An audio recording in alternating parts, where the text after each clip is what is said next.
Well, my friends, obviously this is not my usual setup. I meant to get a couple of these videos out before I left for my trip to San Diego and to Disneyland as well.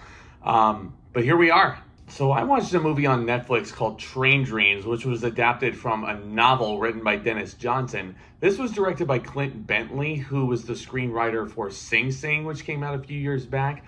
It stars the fantastic Joel Edgerton, an often underrated Joel Edgerton. And here I am, I'm sitting here in front of you guys here in this really nice hotel room. I am probably going to tell you this much. This could be a dark horse contender. So the movie follows an orphan and laborer named Robert Grenier, played here by Joel Edgerton, in the early 20th century American West. All as he navigates a life marked by the rapid changes of the era and the quiet beauty of the natural world. Now, the reason why I say this is a dark horse contender is because, first of all, this is not getting a theatrical release. This is going to be exclusive on Netflix. Or maybe it did and I just missed it, or my local theater wasn't playing it for some reason.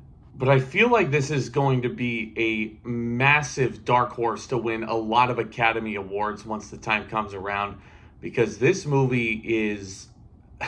it's kind of beautiful in its own simple way. And it's not really a movie that tries to do too much with its story or with its characters. It's just following the real life of one man who's gone through a lot of trials and tribulations. He does lose a lot of friends and family along the way. But it just kind of goes to show that life can just blur past you and you don't really get to enjoy the beauty that is life, because you're just constantly working day after day after day. And this man definitely was. And I think Joel Edgerton's performance here is among the best of his entire career.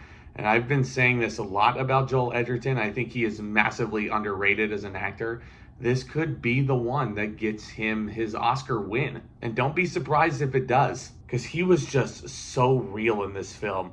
Such great chemistry with everybody he shares the screen with, including Felicity Jones, who plays his wife. Haven't seen Felicity Jones in a new movie in a long time. William H. Macy is also in this movie. We just saw him in The Running Man not too long ago. He was really good in this as well. And you have Kerry, Condon, who I've been a big believer in since I first saw her in The Banshees of Inisherin. Very small part. She doesn't show up maybe until the last half hour of the film, but she is wonderful as she usually is. And this movie actually reminded me a lot of The Revenant, which came out about a decade ago.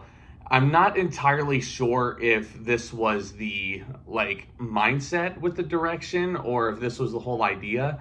It almost looked like a lot of the cinematography was all done with natural lighting, which honestly makes the movie even more beautiful now that you think about it, because the shots that you get in this film are a thing of beauty. It's among the best cinematography I've seen in any movie all year long. And it's even more impressive the fact that they were able to get these shots with natural lighting, if that is the truth. And they don't need massive equipment. They don't need the most expensive lighting imaginable to get these shots. It's just natural beauty. And you've got to give credit to the cinematographer on this film, as well as Clint Bentley as the director.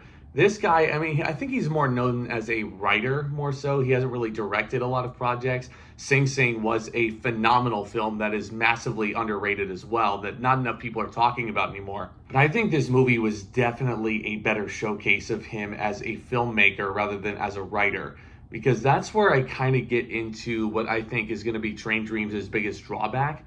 It's actually the writing. And I know that's crazy me saying that because it's based off a novel that was critically acclaimed as well. But I think it's also the structure of how this movie was presented. And maybe that's due to the fact that this was a novel. But I kind of wish that for this movie, they didn't go with the narration route. Because you have a third-person omniscient narrator who's basically telling you about some of the things that are happening in Robert Grenier's life. And I feel like the movie would have had a more profound impact if they just kind of left it at the visual storytelling and the characters doing the dialogue instead of narration. Because a lot like The Revenant, when you add the narration in there, it kind of comes off a bit self-indulgent in a lot of ways. Maybe that's just me, I don't know. This movie is massively popular on Rotten Tomatoes, 96%, I think. I don't know if I'd go that far and say that it's my favorite movie of 2025. I think it's definitely going to be in a lot of people's lists. It certainly is a contender to be in my list. I really, really enjoyed this. And that's mainly because of the technical stuff going into it with the direction, the cinematography, as well as Joel Edgerton's hauntingly real performance. If those are the things that you have taken away from Train Dreams as well, I think that praise is well warranted. So if you happen to stumble across this in your local movie theater, if you happen to catch a train to actually see this thing, what matters ultimately is deciding to get on this train, because it might be a filmmaker's dream come true. They might feel inspired seeing this. I'm going to give Train Dreams an A-.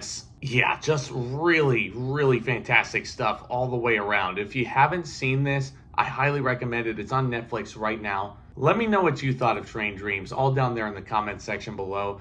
What do you think are some of the biggest dark horse Oscar contenders this year? I'd love to find out what you guys have also seen. And if you're new to the channel, hit that subscribe button and tap on that bell icon, as well as that thumbs up if you enjoyed what you saw. These are all the best ways to stay in touch with me and also to see what my newest uploads are. And you can also check out my second channel, the ZNL Magic Crew. Lots of vlogs coming out. This hotel room I'm staying in was in San Diego for the Survivor Series, so I'm going to be vlogging about that. And the main channel, of course, the ZNT Wrestling Show, is still rolling on, so don't you worry, wrestling fans. Lots of cinema content, lots of Disney content, lots of all things geeky here on the channel. So thank you so much again for tuning in, for your continued support. And with all that being said, Back Talk commence.